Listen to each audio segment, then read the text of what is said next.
શિયાળાની ગુલાબી ઠંડીની શરૂઆત થઈ ગઈ છે.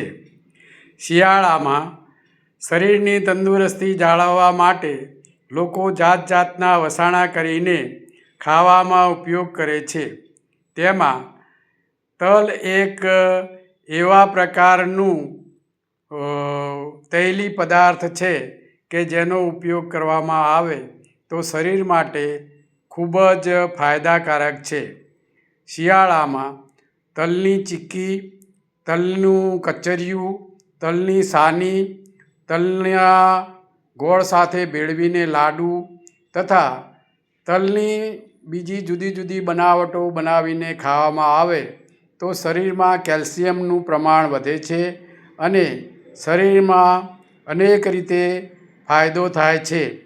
તલ ખાસ કરીને બે પ્રકારના લોકો વાપરે છે. એક સફેદ તલ અને બીજા કાળા તલ. સફેદ તલ કરતાં કાળા તલમાં પોષક તત્વો વધારે હોય છે.